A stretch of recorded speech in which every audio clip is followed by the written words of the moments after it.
ভজ নিতাই, তুমি নিতাই ভজ, ভজ নিতাই পেলে না তাই, তুমি ভজ নিতাই, ভজ নিতাই, ভজ নিতাই পেলে না তাই, ভজ নিতাই, ভজ কহ কহ নিতাই, কহ নিতাই, কহ নিতাই, কহ নিতাই, কহ নিতাই, কহ নিতাই, কহ কহ নিতাই, কহ নিতাই, তুমি ভজলে না তাই পেলে না তাই, কহ নিতাই, কহ নিতাই, ভজলে না তাই পেলে না তাই, ভজলে নিতাই গৌর পাবে, ভজ ভজ ভজ নিতাই, ভজলে নিতাই গৌর পাবে, ভজ ভজ ভজ নিতাই, ভজলে নিতাই গৌর কহ নিতাই, কহ নিতাই। নিত্যানন্দ ঐছে শক্তি কে জানিতে পারে। নিতাইকে ধরতে বলছে, নিতাইকে ভজনা করতে বলছে, কে বলছে? আমার গৌরহরি স্বয়ং। যদি আমাকে পেতে চাও, যদি আমাকে পেতে চাও, যদি কেউ মুখে বলে ওরে নিতাই সর্বস্ব যার, সে আমার আমি তার, সে আমার আমি তার, নিতাই সর্বস্ব যার, সে আমার আমি তার, বলি নিতাই সর্বস্ব যার, সে আমার আমি তার, আমি তার সে আমার, সে আমার আমি তার, বলি আমি তার, সে আমার, সে আমার আমি তার। আমার মহাপ্রভু এত নিতাই নিতাই কেন করছেন? চলুন তো একবার জেনে আসি এই নিতাইটাকে। চৈতন্য চৈতামৃত বললেন নিত্যানন্দ ঐছে শক্তি, ছোটখাটো ব্যাপার নয়। ঐছে শক্তি কে জানিতে পারে? নিতাই কেউ জানা সোজা নয়, যদি চৈতন্য জানান সেই জানিতে পারে। চৈতন্যের যদি কৃপা হয় তাহলে নিতাইকে ধরা যায়। মানে কোন লাইন দিয়ে বেরোবেন? চৈতন্য চৈতন্য বলছে আগে মহাপ্রভু যদি কৃপা করেন, চৈতন্য যদি তোমাকে জানায় যে নিতাইকে তুমি জানবার চেষ্টা করো, তাহলেই জানতে পারবে। আর নিতাইকে জানতে পারলে আমায় পাবে, তার আগে নয়। তাহলে নিতাই সম্বন্ধে একটু ভালো করে জানা উচিত, কে ওই নিতাই। এই নিত্যানন্দ যাকে আমরা বলছি ধরণীধর নিত্যানন্দ, মূল সংকর্ষণ তত্ত্ব নিত্যানন্দ, নিত্যযস্য নিত্যানন্দ, নিত্য আনন্দ নিত্যানন্দ। এই ধরণীকে রক্ষা করেছিলেন এই নিত্যানন্দ প্রভু। মূল সংকর্ষণ এই নিত্যানন্দ। শক্তি, এত শক্তি। আমরা সবাই এক মায়ের গর্ভে জন্ম নিয়েছি তো মা? ওদের মা কটা? একটা তো? হ্যাঁ, এক মায়ের গর্ভে জন্ম নিয়েছি, এক মায়ের দুগ্ধ পান করে আমরা বড় হয়েছি। নিতাইয়ের কটা মা জানেন? এত শক্তি কোথায় পেল? এত ক্ষমতা কোথা থেকে এলো? বলে একজনের কটা মা হতে পারে? আহা, অপূর্ব তত্ত্ব। এই নিতাইয়ের তিনখানা মা, তিন গর্ভে হলো এক ছেলে। এবার অনেকে বাউল গান শুনেছেন আপনারা, তিন গর্ভে আছে এক ছেলে, ভেবে মরি রে মরি রে মরি রে। এসব গানগুলো শুধু শুনে যান, ও ক্যাসেটে শুধু হয়, শুনে যান। কেউ বুঝেছেন যে কি বলছে ওরা? কেউ মানে বোঝেনি। দেখুন না কি বলছে, বললে তিন গর্ভে আছে একটা ছেলে। তিন মায়ের একটা ছেলে, সে হচ্ছে নিতাই। আহা, খুব গোপন তত্ত্ব। এই নিত্যানন্দ প্রথম যখন জন্ম নিয়েছিল শচী মায়ের গর্ভে, শচী মায়ের দুই ছেলে বিশ্বরূপ আর নিমাই। এই বিশ্বরূপ একদিন সন্ন্যাস নিল, নাম হলো শঙ্করারণ্যপুরী। বিশ্বরূপ সন্ন্যাস নেওয়ার পর নাম হয়েছিল শঙ্করারণ্যপুরী। বিশ্বরূপ মায়ের নাম শচী দেবী। শচী মায়ের একটা ছেলে, বড় ছেলে বিশ্বরূপ গেল, যিনি শঙ্করারণ্যপুরী নামে পরিচিত। বীরভূম জেলা একচক্রা গ্রামে হাড়াই পণ্ডিতের ঘরে মাতা পদ্মাবতীর গর্ভে আর একটা শিশু সন্তান এলো, যার বাল্য নাম ছিল কুবের। বাল্য নাম ছিল কুবের। জন্ম কোথায়? বীরভূম জেলা একচক্রা গ্রাম। পিতা হাড়াই পণ্ডিত, মা পদ্মাবতী। ছেলের নাম কুবের। এই দুই দেহে নিত্যানন্দের আবির্ভাব ঘটেছিল। দুই মায়ের গর্ভে দুই খণ্ড, এখানে একটা ওখানে একটা, একটা নদিয়া জেলায় একটা বীরভূম জেলায়। দুই মায়ের গর্ভে দুটো ছেলে জন্ম নিল, দুটো আলাদা। এর একটা বিশেষ কারণ আছে, একটা অন্য তত্ত্ব আছে যে কেন ভাগ হয়ে গিয়েছিল। চলুন, অনেক সময় সুযোগ আছে, সব আলোচনা হবে আজকে। রাধে রাধে। এই দুই মায়ের গর্ভে যে দুটি ছেলে বিশ্বরূপ আর কুবের, এই বিশ্বরূপ একদিন মনে মনে করছেন,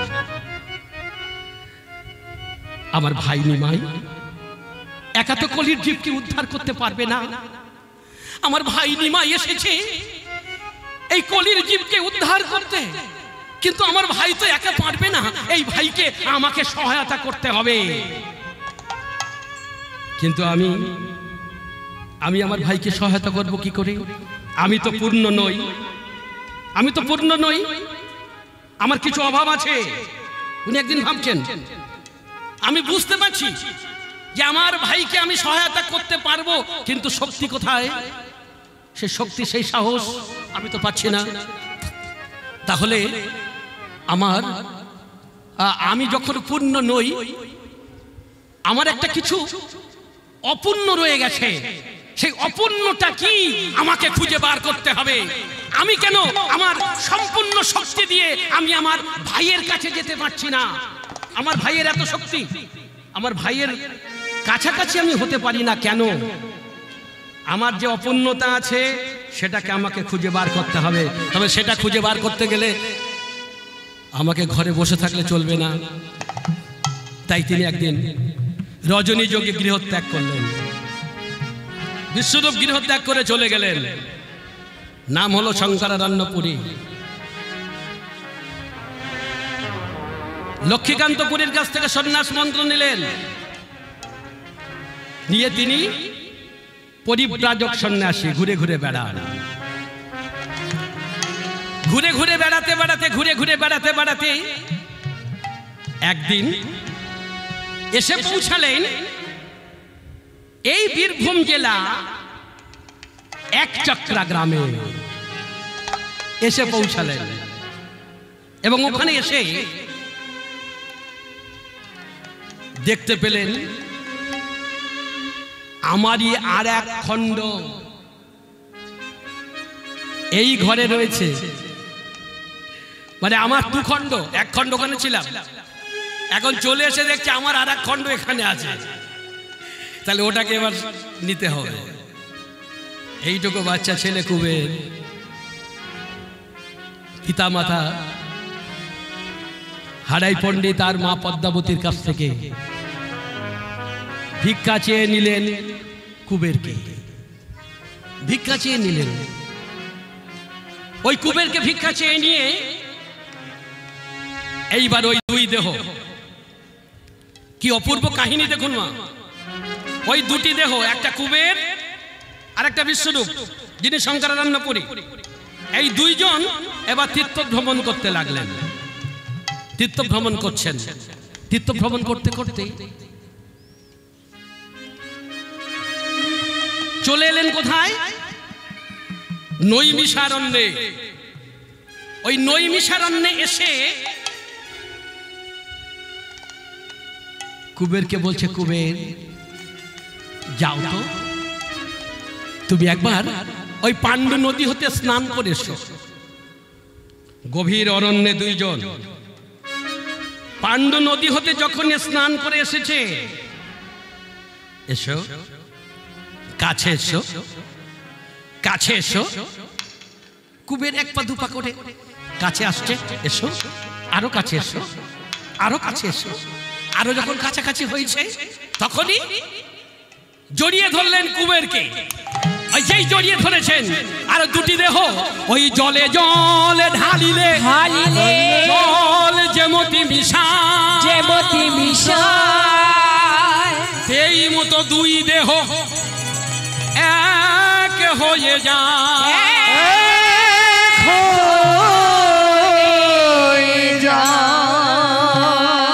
ওই দেখতে দেখতে দুটি দেহ জল হয়ে প্রবেশ করলেন কোথায়? এই বিশ্ব প্রসাবিনী মহামায়া মাটি, এই মাটির গর্ভে প্রবেশ করলেন এই দুই দেহ, মাতৃগর্ভে প্রবেশ করলেন, অর্থাৎ পাতালে চলে গেলেন এই দুটি দেহ জল হয়ে। আর সেখান থেকে সেই মাটি ফুঁড়ে মাথার উপরে হাত দুখানা তোলা এক যুবক সন্ন্যাসীর আবির্ভাব হচ্ছে। নিত্যানন্দ প্রভুর জন্ম হয়নি মা, নিত্যানন্দ প্রভুর আবির্ভাব হলো। নিতাই গৌর হরি বল। এই ধরনী মায়ের কোল থেকে মাটি ফুঁড়ে এখান থেকে বেরিয়ে আসছে, মাথার উপরে হাত দুখানা তোলা, আর বলছে কি? বলে নিত্যানন্দ নিত্যানন্দ নিত্যানন্দ রায়, নিত্যানন্দ নিত্যানন্দ নিত্যানন্দ রায়, নিত্যানন্দ নিত্যানন্দ নিত্যানন্দ রায়, নিত্যানন্দ নিত্যানন্দ নিত্যানন্দ রায়।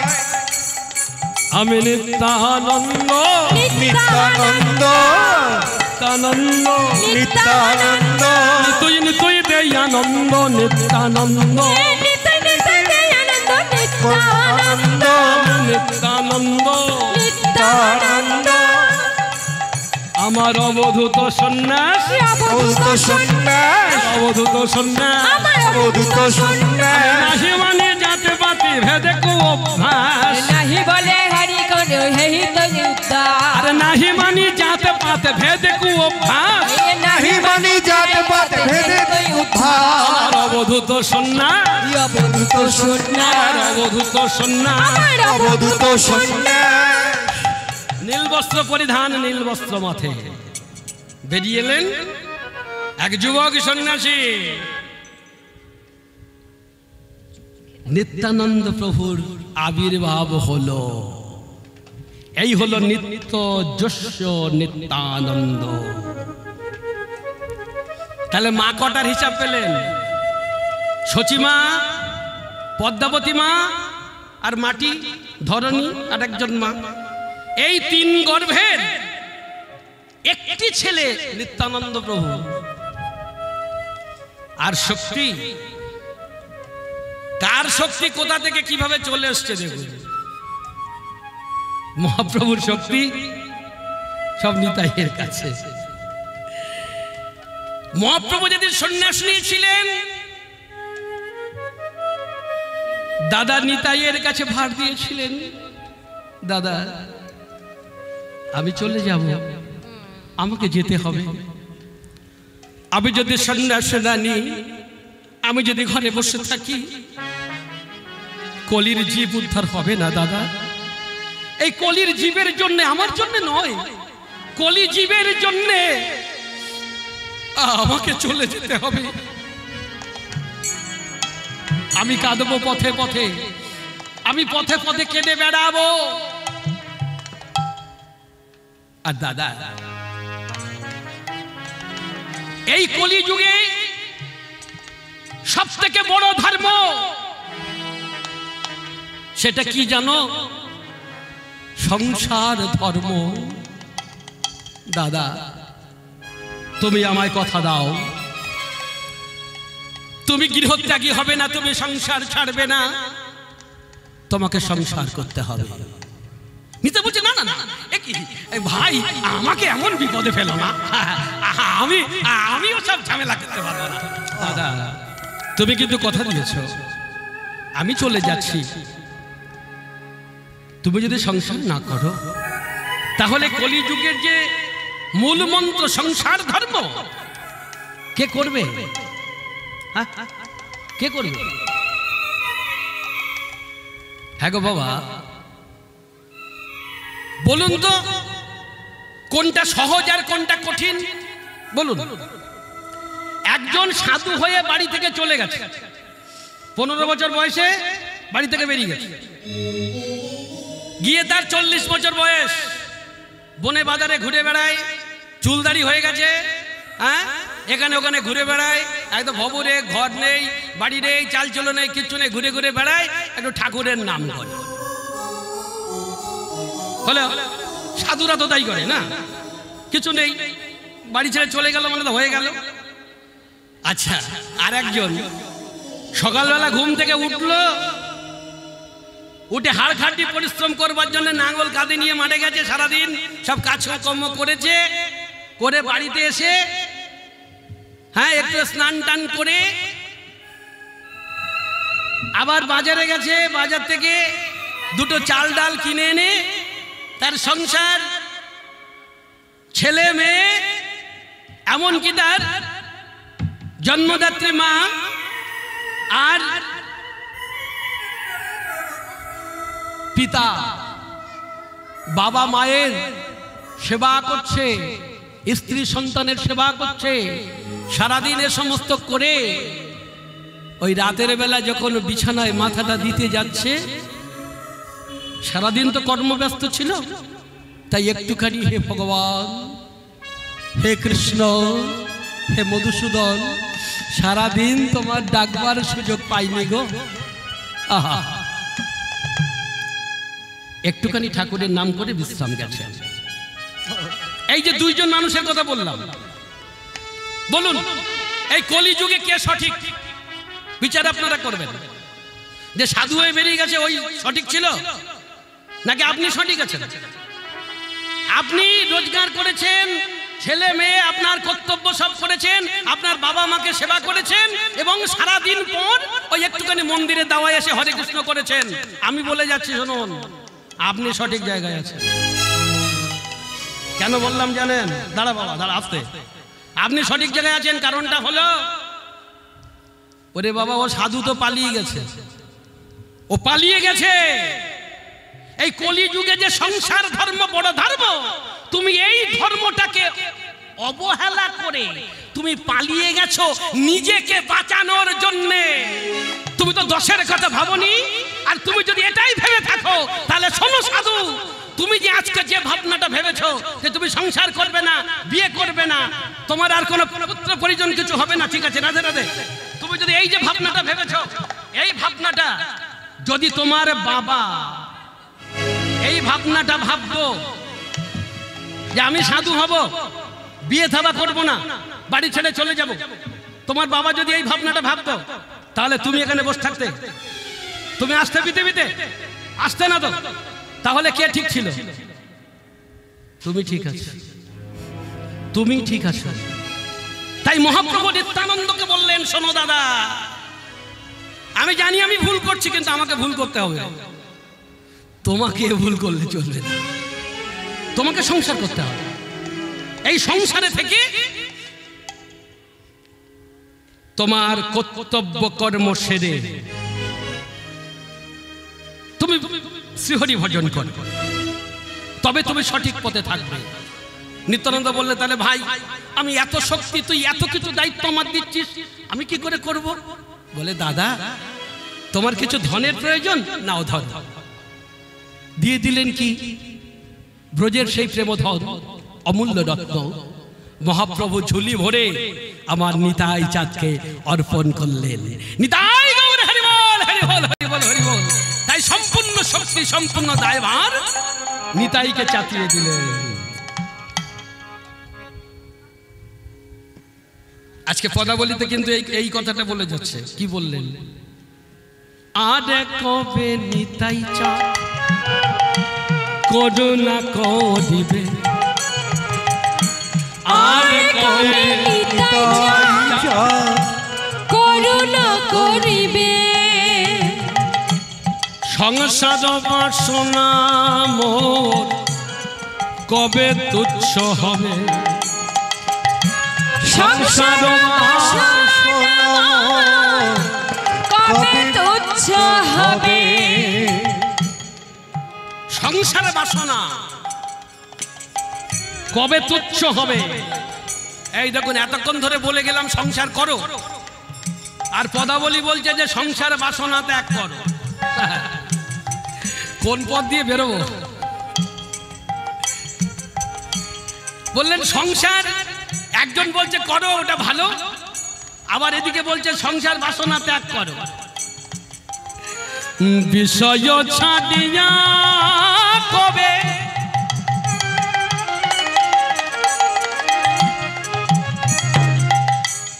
শুদ্ধ হবে মন,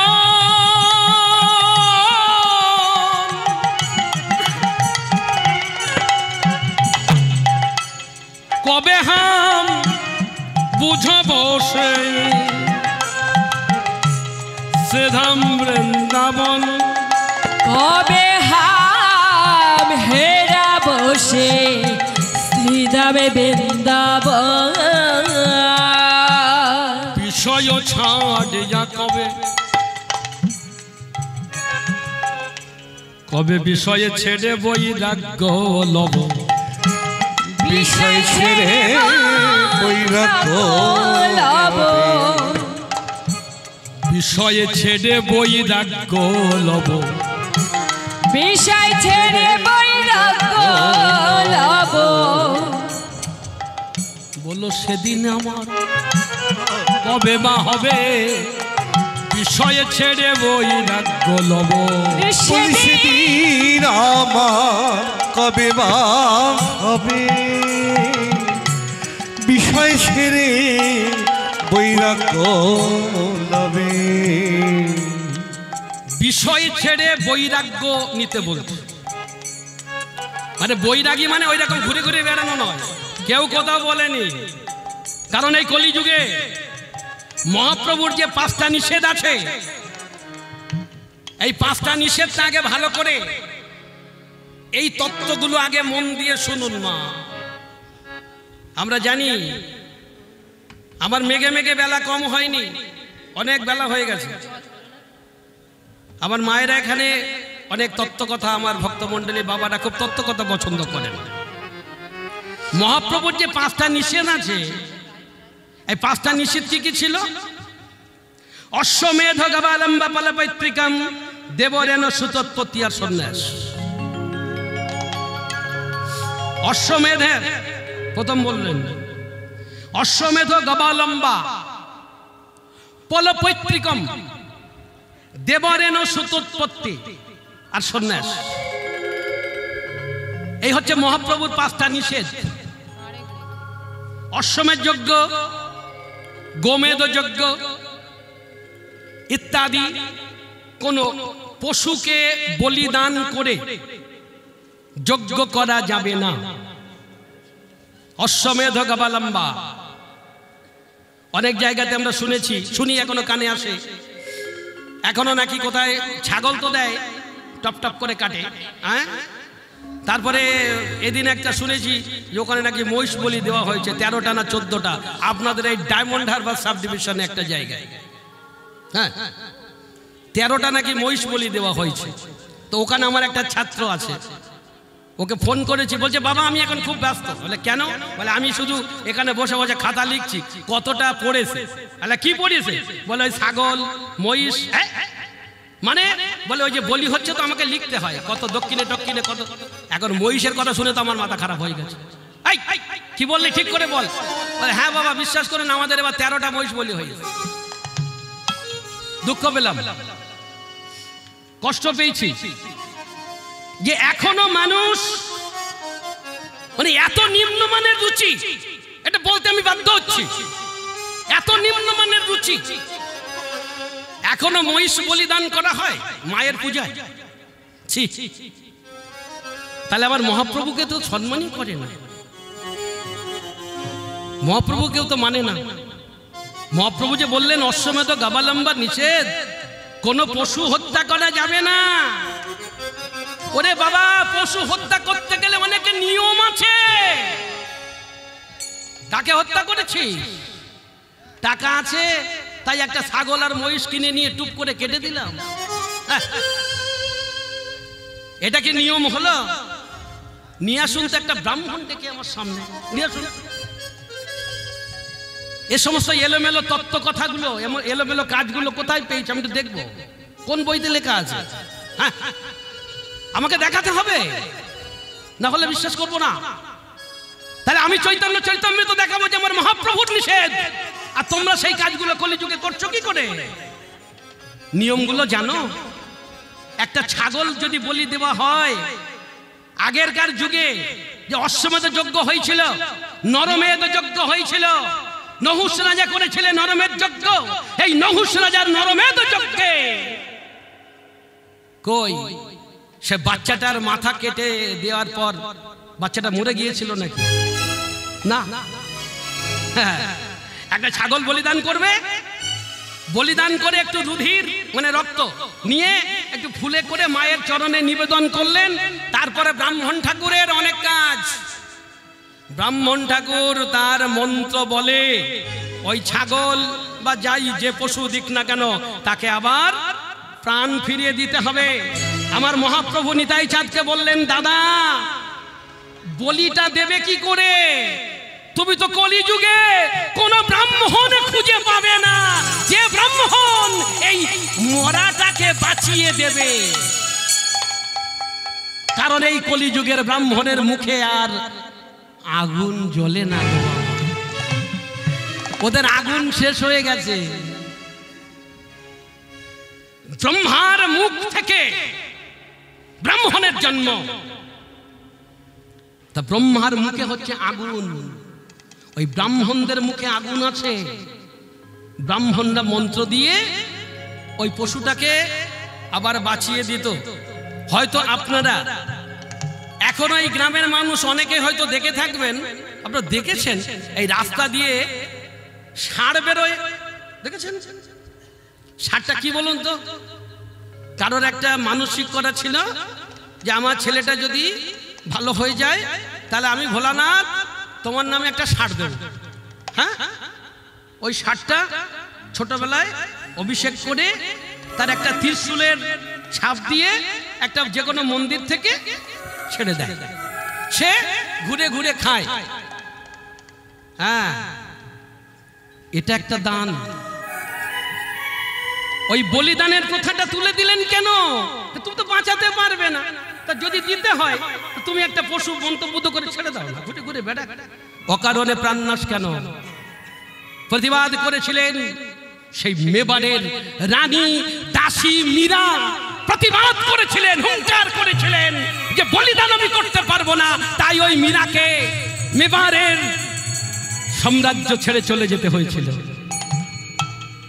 তাও মীরা মাথা নত করেনি। মীরা বলেছিল আমি চলে যাব, এই ঐশ্বর্য রাজ্য কিচ্ছু দরকার নেই আমার। যে ধর্মের মধ্যে হিংসা থাকে সেই ধর্ম আমি কখনো মেনে নিতে পারবো না। সে কোনোদিন ওই মায়ের মন্দিরে গিয়ে মাথা ঠোকেনি, মীরা মাথা নত করেনি, কারণ সে যে মাকে অন্য চোখে দেখত। যিনি মা তিনি কখনো সন্তানের বলি চান গো বাবা? মা কি কখনো সন্তানের বলি চায়? তাহলে আপনি যদি মায়ের সন্তান হন, ওই শিশু ছাগলটা কি মায়ের সন্তান নয়? তাহলে ওই ছাগলটাকে কি করে বলি দিলেন? এখানে আপনার টাকা আছে তাই কিনে দিলেন। ভালো করতে গিয়ে তো মন্দটা করলেন গো বাবা। মহাপ্রভু নিষেধ করলেন অশ্বমেধ গবালম্বা করবে না তোমরা। পলপৈতৃকম, সেটা আবার কি? পলপৈতৃকম হলো বাবা মায়ের শ্রাদ্ধে মাছ মাংস দান করা। চৈতন্য চৈতন্যের নিষেধ বাবা মার শ্রাদ্ধে মাছ মাংস দান করা। অনেকের বাবা মা মরে গেছে, ও বাবা 15 দিনের কি খাওয়া দাওয়া, পুকুর থেকে বড় বড় মাছ, তারপরে ইস উচ্চারণ করতে খারাপ লাগে, 2 পা 4 পা যা আছে সব লোকের খাইয়ে দিচ্ছেন। কোনো লাভ হয়নি। ও ভূতকে খাইয়ে কোনো লাভ হবে না, কিচ্ছু হবে না। মহাপ্রভু নিষেধ করে গেলেন তো গবালম্বা, বাবা মায়ের উদ্দেশ্যে কোন রকম মাছ মাংস দেওয়া যাবে না। এইবার বাবা প্রশ্ন করবেন তাহলে কি দেব, কি দেব? যারা শ্মশানে গিয়েছিল আমার যুবক ভাইয়েরা একটু মন দিয়ে শোনো, কারণ তোমাদের বাবা মা যাবে তো, গেলে এই কাজগুলো কিন্তু করতে হবে। ওই ব্রাহ্মণরা বলবে আর ঝাঁপ দিয়ে পড়বে, করা যাবে না। আজকে সবকিছু বিচার করে করে নিতে হবে। ওরা বলল মাছ মাংস নিয়ে এসো, ওই যে শ্রাদ্ধের সময় ওই যে সব চাল কলা টলা দেয় না, হ্যাঁ, তারপরে বলে একটা মাছ নিয়ে এসো। কেন না, তোমার বাবার উদ্দেশ্যে একটা জ্যান্ত মাছ দিতে হবে। মাছটা কেটে, তুমি তো জানো তোমার বাবা 15 দিন আগে মারা গেছে, তার দেহটা নিয়ে পুড়িয়ে দিয়ে এসছো, নিজে মুখে আগুন তুলে দিয়েছিলে, দেহটা নেই। তা দেহটা যখন নেই তো তার উদ্দেশ্যে মাছ টাছগুলো দিচ্ছ কি করে? দেহ নেই, সে তো সূক্ষ্ম আত্মায়, তার আত্মাটা ঘুরে বেড়াচ্ছে, আত্মারামটা ঘুরে বেড়াচ্ছে। তা দেহ নেই যখন, তখন খাওয়া দাওয়ার প্রশ্ন কি? কিচ্ছু না। তাহলে কি করব? তার উদ্দেশ্যে শ্রদ্ধা নিবেদন করো, শ্রদ্ধা নিবেদন করো। তার মানে ওই যে যত সব ভুজি টুজি দেওয়া হবে না, ওখানে মাছ টাছ কিছু দেওয়া যাবে না। এমনকি ওই শ্রাদ্ধ বাসরে যত সব বন্ধু বান্ধব আত্মীয় স্বজনরা আসবে তাদেরকেও খেতে দেওয়া যাবে না। তাহলে কবে খাওয়াবেন? আরো 1-2 দিন বাদ দিয়ে দেন, এদিক ঝামেলা সব মিটে যাক, তারপরে আপনি বসে বসে খাওয়ান না। কত খাওয়াবেন? কোনো অসুবিধা নেই, খাওয়ান যত খুশি। তবে এই যে বিদায়ের বেলা বাবা মায়ের উদ্দেশ্যে শ্রাদ্ধ টাদ্ধ হয়ে গেল, এইবার দেখবেন অনেকে সব থালাই করে যা রান্না হয়েছে সব মাথায় করে নিয়ে দিয়েছে ঘরের পিছনে, কি না আমার বাবা খাবে। এই বড় বড় গলদা চিংড়ি, ট্যাংরা মাছ, 7 রকম মাছ রান্না করে দিয়ে এসছে বাগানে।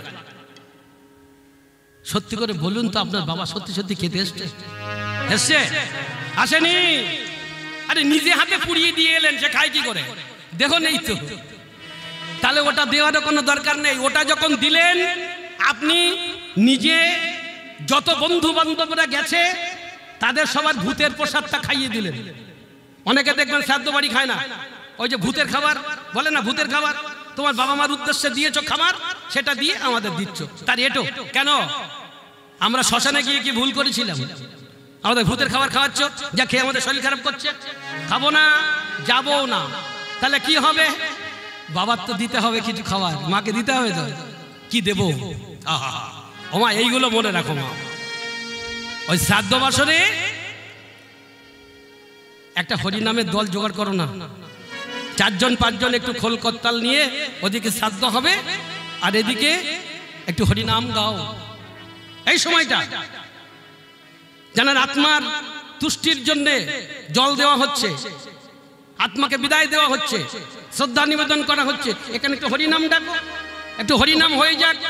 আর হরিনামের ওখানে যদি জোগাড় করতে পারো একটু বাতাসা 5 টাকার একটা কলার পাতা করে দিয়ে দাও। আর যদি তাও একটু বেশি পারো তা 5 রকম মিষ্টি, 5 রকম ফল, হরিনামের হরিবাসরের ওখানে একটা তুলসী দিয়ে এখানে একটা সাজিয়ে দাও। এরা হরিনাম করুক আর ব্রাহ্মণ ঠাকুর ওদিকে কাজটা করে যাক। কাজ শেষ, এরপর ওই যে বাবা মার উদ্দেশ্যে এই হরিনামের প্রসাদ, 2টো বাতাসা, একটু ফল টল নিয়ে একটা থালাই করে শেষ বিদায়। তারার সেই রূপটা স্মরণ করে ঋণ শোধ করতে পারবো না, তাই এই শেষ বারের মতো যৎকিঞ্চিত আমি মহাপ্রভুর প্রসাদ তোমার জন্য দিয়ে গেলাম। এই প্রসাদটা পেয়ে তুমি স্বর্গধাম লাভ করো। কারণ ভগবানের প্রসাদ না পেলে ওই হাবিজাবি খাবার দিয়ে কখনো আমার ভগবানের চরণ লাভ করা যাবে না। তাই এই পৃথিবীতে যখন জন্ম নিয়েছিলাম সেই দিন যেমন ওই মহাপ্রভুর প্রসাদ, মায়ের প্রসাদ দিয়ে এই জীবন শুরু করেছিলাম, আর যেদিন চলে যাব ওই বিদায়ের বেলা শেষ দিনে সেই মহাপ্রভুর প্রসাদটা নিয়েই ইহলোক ছেড়ে চলে যাব। মহাপ্রভু এই নিয়ম করে গেলেন। এটাকে বলা হয় ফলপৈতৃকম। আর একটা নিষেধ আছে মারাত্মক, দেবরেণ সুতোৎপত্তি। আগেরকার যুগে ছিল দেবরের দ্বারা সন্তান উৎপাদন করা হতো। মানে এর থেকে খুলে আর কিন্তু বলা যাবে না। হ্যাঁ, মানে কারো যদি ছেলে পুলে না হয় তাহলে দেবরকে ডেকে এনে একটা সন্তান নিয়ে নিল। আমার মহাপ্রভু বলছে সর্বনাশ।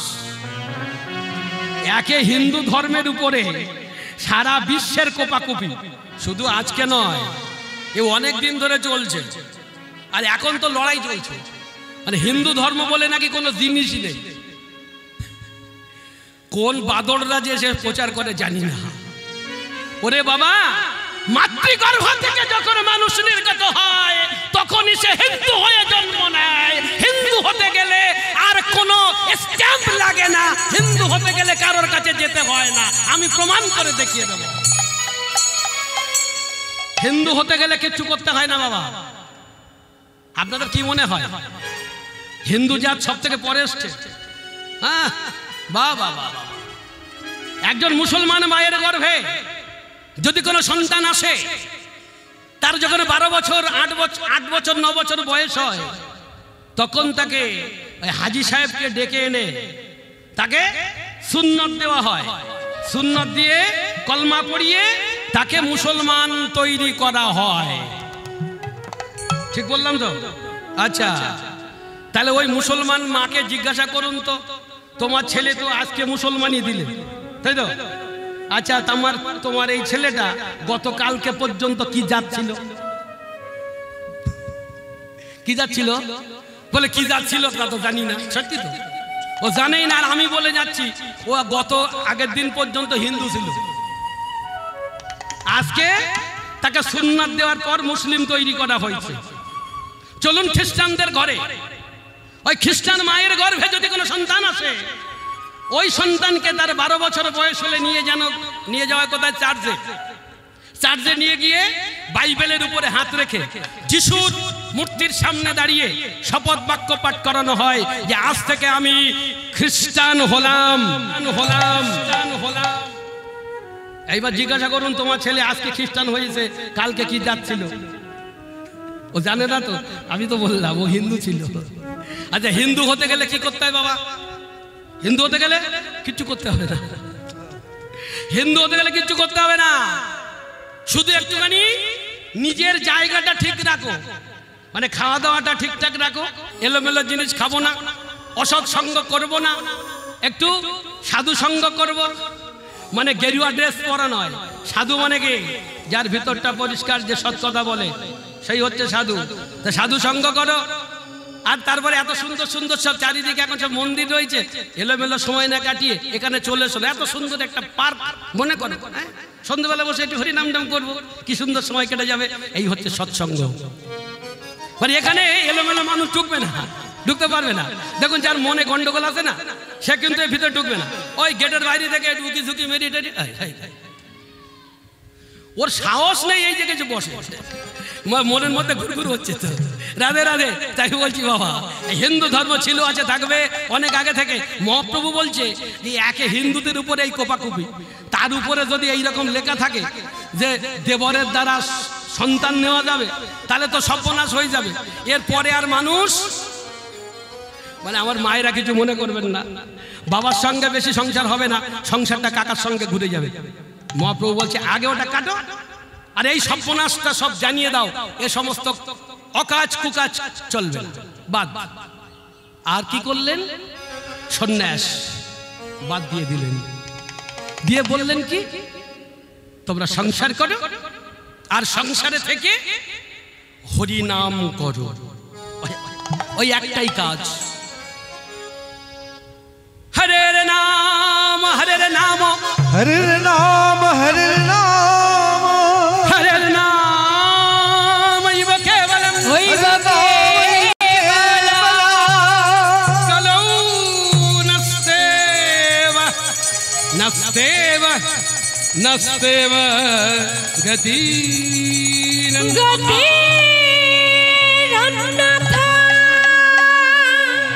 এই কলিযুগে হরিনাম ছাড়া গতি নাই, গতি নাই, গতি নাই।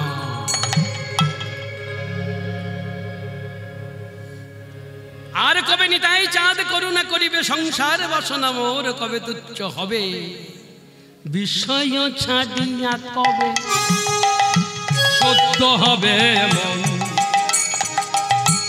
বিষয় ছাড়িয়া কবে শুদ্ধ হবে মন কবে হাম হেদ বসে সিধাম বৃন্দাবন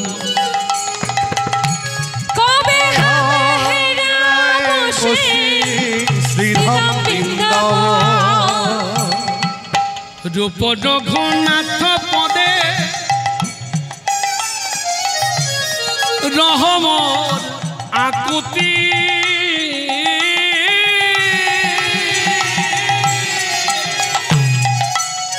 কবে হাম বুঝব সেই যুগল পেরেতে কবে হাম বুঝো বসে যুগল পেরেতে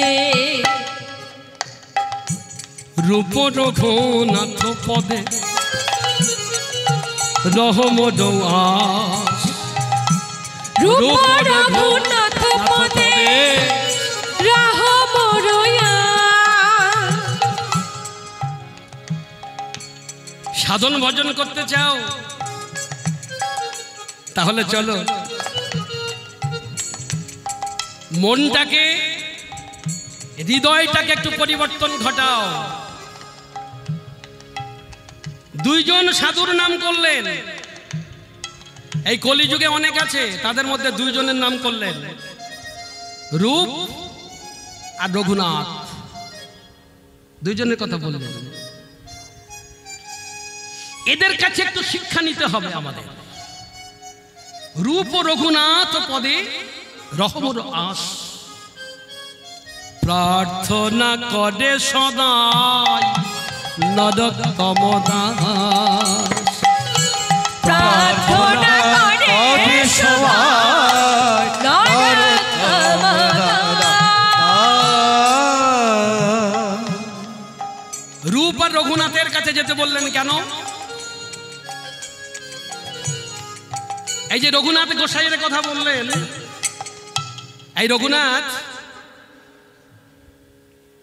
ইনি খুব বড় লোকের ছেলে, মানে ত্যাগ কি করে করতে হয় এই সমস্ত প্রভুর কথা না শুনলে পরিষ্কার হবে না ত্যাগ কাকে বলে। তৎকালীন সময় এখান থেকে 500 বছর 550 বছর আগে 12 লক্ষ টাকার জমিদারি, বাৎসরিক আয়কর 12 লক্ষ। 550 বছর আগে 12 লক্ষ টাকা যদি আজকের হিসাব করা হয় তাহলে কত টাকা হবে? এক এক দিনের রোজগার অন্তত 2 লাখ টাকা। সেখান থেকে 550 বছর আগে থেকে যদি হিসাব করি তাহলে কত ধনী লোকের ছেলে বোঝা যাচ্ছে। সবকিছু ছেড়ে, সংসার ছেড়ে, পিতামাতাকে ছেড়ে, আর সুন্দরী স্ত্রী তাকেও ছেড়ে, শুধু মহাপ্রভুকে ভালোবেসে সবকিছু ফেলে চলে এসেছিল মহাপ্রভুকে দর্শন করতে। সেই যুবক ছেলেটা তার অলংকার, গহনাগাটি সবকিছু ত্যাগ করেছিল। ত্যাগ করে ওই এক বস্ত্রে, কণ্ঠে একটি তুলসীর মালা আর একটি বস্ত্র পরিধান, যে বস্ত্র পরে থাকে সেই বস্ত্রের অর্ধেকটা গায়ে জড়ানো, মানে দুখানা কাপড়ও নয়, একখানা। স্নান করবার পর সন্ন্যাস নেবে, সাধু হবে। সাধু হতে গেলে কি করতে হয় তাই শোনাই ভাই। কেন বাদ দিয়েছেন যে তুমি সাধু হওয়ার দরকার নেই? ভুল কিছু করো না। ওই এক বস্ত্রে স্নান করে উঠলো, তাহলে ভিজে কাপড়টা কি হবে? অর্ধেকটা গায়ে জড়িয়ে রেখেছে আর অর্ধেকটা ধরে শুকাচ্ছে। এই দিকটা শুকিয়ে গেলে এই দিকটা পরে, তাই এই দিকটা শুকানো হবে। হ্যাঁ, বাবা সাধু হয়েছ, গৃহ ত্যাগ করেছ, আর এদিকে ঘুমাবার সময় একটা ভালো একটা বালিশ চাপিয়ে দিচ্ছ মাথায়, মাথায় বালিশ দিয়ে আরাম করে ঘুমাচ্ছ। তুমি সাধু হয়েছো না, খাটে ঘুমাচ্ছ। আমার মহাপ্রভু একদিন ধরেছিলেন, কাকে জানেন? 10,000 সন্ন্যাসীদের মধ্যে সর্বশ্রেষ্ঠ সন্ন্যাসী ছিলেন তৎকালীন সময়, নাম ছিল প্রকাশানন্দ সরস্বতী মহারাজ। ওরে বাবা, নামটা শুনলে গা শিউরে ওঠে। প্রকাশানন্দ সরস্বতী মহারাজ শিষ্য কতটা জানেন? রাস্তা দিয়ে যখন ঘুরে বেড়াতো 10,000 শিষ্য পিছনে পিছনে ঘুরত। বাবা, মানে যদি প্রকাশানন্দ সরস্বতীকে এখানে ডাকা হয় যে আপনি একটু আমার এখানে সেবা করবেন, বলে হ্যাঁ যাব, তবে আয়োজনটা দেখে নাও। 10,000 মানুষকে দিতে পারবে তো সেবা, তাহলে আমাকে ডাকো, না হলে ডেকো না। বুঝতে পারছেন যে পিছনে পিছনে 10,000 শুধু সাধু করে, তাহলে তিনি কত বড় সাধু প্রকাশানন্দ সরস্বতী মহারাজ।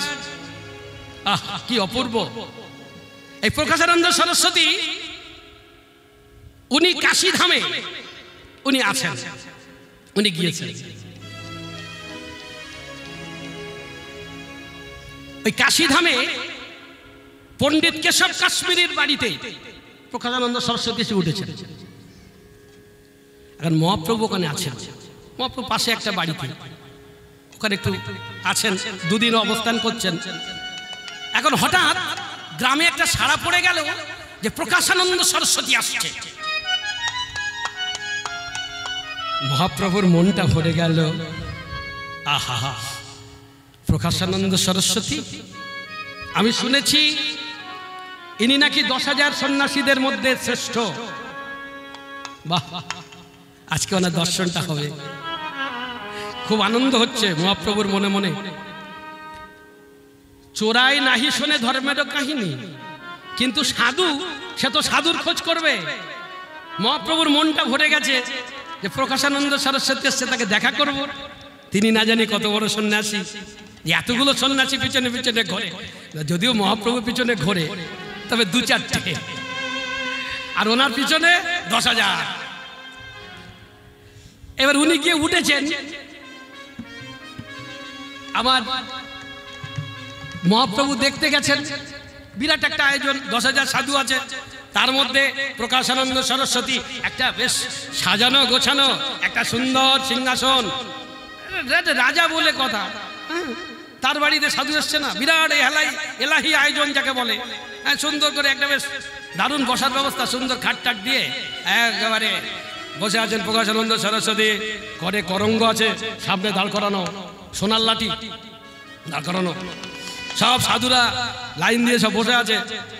এখন মহাপ্রভু উনি আস্তে আস্তে গিয়ে উনি একটু কোথায় বসবে সে জায়গা খুঁজে পাচ্ছে না, অনেক সাধু তো।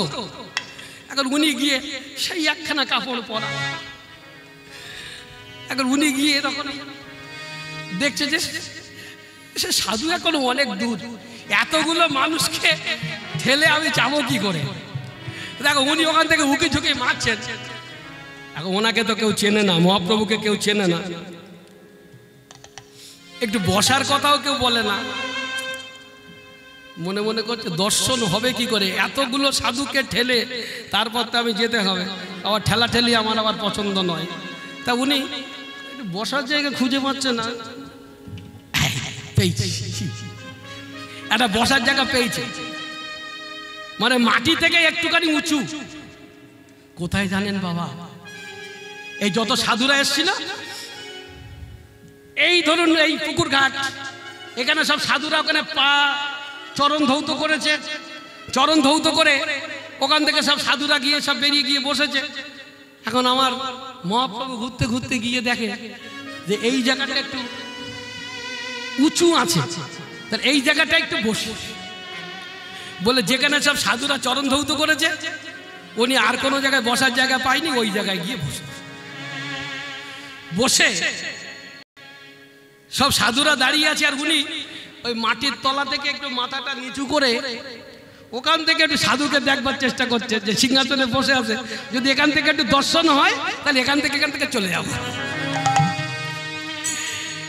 এখন ওই মাটির থেকে নিচের দিক থেকে উনি যখন এবার দেখবার চেষ্টা করছে, একটু সাধুকে দর্শন করব করে প্রণাম করে চলে যাব। যখন উনি নিচু হয়েছেন, এদিকে প্রকাশানন্দ সরস্বতী হঠাৎ কি হলো, আমার এমন একটা আলো আমার চোখে এসে পড়লো। কেন? এই তোমরা একটু সরে যাও, সরে যাও সবাই। সবাই একটু সরে গেছেন। সরে গিয়ে দেখে ওই দূরে একটা নবীন সন্ন্যাসী বসে আছে, যে সন্ন্যাসীর অঙ্গ জ্যোতিতে প্রকাশানন্দ সরস্বতীর চোখ দুখানা ঝলসে যাচ্ছে শুধু মহাপ্রভুর জ্যোতিটাকে দর্শন করে। চোখটা ঝলসে গেছে, কিছু দেখতে পাচ্ছে না। তখন প্রকাশানন্দ সরস্বতী বলছে, তোমরা কে কোথায় আছো? সরে যাও। ওই দেখো দূরে একটা সাধু বসে আছে, তোমরা একবার তাকে ধরে নিয়েছো, যাও ওকে একবার ধরে নিয়েছো। তখন সবাই গিয়ে একেবারে মহাপ্রভুকে চ্যাংদোলা করে নিয়ে এসে প্রকাশানন্দ সরস্বতীর সামনে নিয়ে এসছে। আর প্রকাশানন্দ সরস্বতী সিংহাসন থেকে ঝাঁপ দিয়ে মাটিতে পড়ে আমার মহাপ্রভুকে নিয়ে ওই সিংহাসনে বসিয়ে দিয়েছে।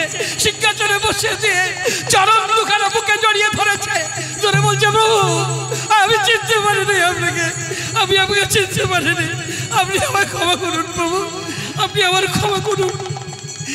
এই সেই প্রকাশানন্দ সরস্বতী যে নিজেকে অহংকারী মনে করত, যে 10,000 সন্ন্যাসীদের মধ্যে সর্বশ্রেষ্ঠ সন্ন্যাসী মনে করত, সে আজ আচার খেয়ে পড়েছে আমার মহাপ্রভুর চরণে। তার যত অহংকার ছিল, যত দর্প ছিল, সব মহাপ্রভুর চরণে লুটিয়ে দিয়েছে। দিয়ে বলছে, প্রভু আমার এই অহংকার আমি সব তোমার চরণে ঢেলে দিয়েছি।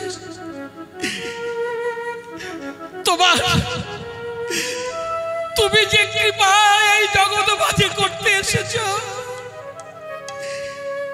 সেই এক বিন্দু কৃপা মনে দান করো, এক বিন্দু কৃপা মনে দান করো। মহাপ্রভু প্রেমময় প্রকাশানন্দ সরস্বতীর মাথায় হাত রেখে তাকে কৃপা করলেন। আবার ভগবান কাউকে বঞ্চিত করেন না। সেই ভগবানকে আমরা কাছে পেয়েছি। জীবনে অনেক টাকা রোজগার করে ফেললাম। আমি গত বছর এসে বলে গিয়েছিলাম এই কথাটা, একটু নবদ্বীপ ধাম ঘুরে আসবেন, বৃন্দাবনে অনেক টাকা খরচ, পারবেন না যেতে, এত সহজ নয়। রাধারানীর কৃপা ছাড়া বৃন্দাবন যাওয়া যায় না, একটু নবদ্বীপ ঘুরে আসবেন। ওমায় 1 বছর হয়ে গেছে, 2 বছর হয়ে গেছে, অনেকদিন পরে এলাম আমি এখানে আবার। কেউ গিয়েছিলেন নবদ্বীপে? জাননি কেউ? এই তো নবদ্বীপে যাননি, এইবার যাবেন। আর কবে যাবেন? গিয়েছেন আপনি? বাহ, একটু ঘুরে বছরে একবার। আরে এখানে ওখানে মানুষ পিকনিক করতে যায়, দীঘা যায়, এখানে যায় ওখানে যায়, চলুন না একবার নবদ্বীপে ঘুরে আসি, যেখানে আমার স্বয়ং ভগবান বিরাজ করছেন। আমার মহাপ্রভুর কিন্তু বিদায় হয়নি। অনেকেই বলছেন মহাপ্রভু সন্ন্যাস নিয়ে চলে গিয়েছিল। কে বলছে সন্ন্যাস নিয়ে চলে গিয়েছিল? আমার মহাপ্রভু 3 জায়গায় বাঁধা আছে। কোথায় কোথায় জানেন? ওই নদিয়ায় মাকে কথা দিয়েছিলেন।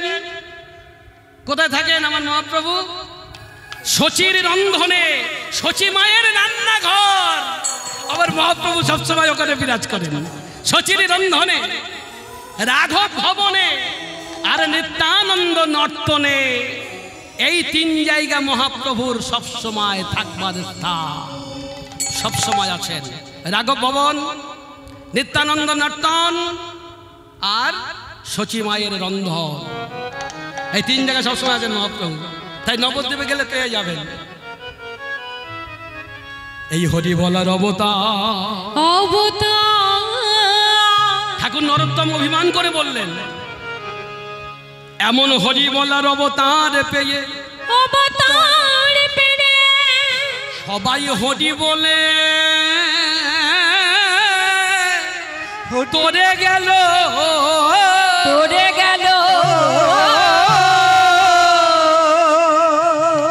কিন্তু এ জন্মে আমার হরি বলা হলো না। যদি আমার কোনোদিনে মানব জন্ম পাই, যদি আবার কোনোদিন মানব জন্ম হয়, কথাটা কেন ওটা ঘুলিয়ে গেল না? ও বাবা, এই জন্ম কি আমাদের শেষ? আর কি মানুষ হওয়া যাবে না? কি মনে হচ্ছে হওয়া যাবে? হয়তো মানে একটু দিমনা আছে না, মানুষ হব কি হব না, মানুষ হওয়া যাবে। কি করতে হবে জানেন? মানুষের কর্ম করতে হবে, তাহলে মানুষ হবে। এখন আপনি মানুষ হয়েছেন তাই বলে এই নয় যে আপনি চাঁতা করে বেড়াবেন। আবার সামনের বছর ভালো মানুষ হতে হবে, ভালো পরিবারে যেতে হবে, অনেক অর্থশালী ঘরে যেতে হবে। এবার গরিব মানুষের ছেলে হয়েছেন, সামনের জন্মে ওই প্রধানমন্ত্রীর ছেলে হয়ে যায়, অনেক টাকা পাবো, এইরকম যদি আশা থাকে, তাহলে মানুষের কর্ম করতে হবে। মানুষের কর্ম যদি করতে পারেন নিশ্চয়ই মানুষ হবেন, কোনো সমস্যা নেই। কারণ আমার ভগবান যাচাই করে দেখছে কে মানুষ। ওরে বাবা, দুটো ঠ্যাং আর দুটো হাত হলেই তো মানুষ হয়ে গেল, তাই না? না, সব জল কিন্তু মহিমা প্রাপ্ত নয়। এখানে মাতৃপূজা হয়েছে, গঙ্গা জল এসছে না, গঙ্গা জল। তা ঠাকুর মশাই যখন গঙ্গা জল চেয়েছিল, তখন কি আপনারা ওই পুকুর থেকে এক ঘটি তুলে দিয়েছিলেন, নাকি পচাখানা থেকে তুলে দিয়েছিলেন? দেননি তো। তা কেন পচাখানার জল আর এই জল তো জল, সব জল যদি জল হয় তাহলে ওটাও জল। বলছে না, এই জলে পূজা হবে না। কেন না? এই জল শুদ্ধ নয়, এটা অশুদ্ধ, সুতরাং এই জলে পূজা হবে না। পূজা করতে গেলে গঙ্গা জল দরকার। হ্যাঁ, তার মানে সব জল যেমন জল নয়, তেমন সব মানুষ মানুষ নয়। নিতাই গৌর হরি বল। হ্যাঁ, দুটো ঠ্যাং আর দুটো চোখ থাকলেই মানুষ হওয়া যাবে না। তাই বললেন যদি আবার কোনোদিন মানব জন্ম হয়, সেদিনই আমার যেন প্রাণ ভরে, আমি প্রাণ ভরে হরি বলিতে পারি, প্রাণ ভরে হরি বলতে পারি, আমি প্রাণ ভরে হরি বলিতে পারি, প্রাণ ভরে হরি বলতে পারি, প্রেমানন্দে বাহু তুলে প্রাণ ভরে হরি বলিতে পারি, ওরে নামে জীবন ধন্য হবে, প্রেমানন্দে বাহু তুলে, জীবন ধন্য হবে, প্রেমানন্দে বাহু তুলে, জীবন ধন্য হবে, প্রেমানন্দে বাহু তুলে, প্রাণ ভরে হরি বলতে পারি। আমি যেন প্রাণ ভরে হরি নাম গাইতে পারি, প্রাণ ভরে হরি কথা বলতে পারি। কিন্তু এই জন্মে কি করলাম? যা করে গেছি সব ভুল করে গেছি, একটাও ঠিক কাজ করি নাই। ওরে আমার হরিবালা হলো না রে, হরিবলা অবতারে, হরিবলা হলো না গো, হরি বলা অবতারে, হরি বলা হলো না গো, হরি বলা অবতারে, হরি বলা নিতাই গৌর হরিবল হরিবল হরিবল হরিবল।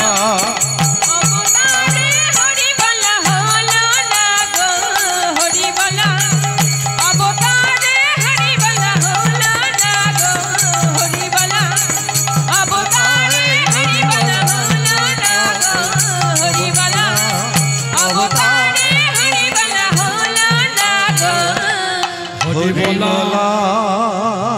অবতারে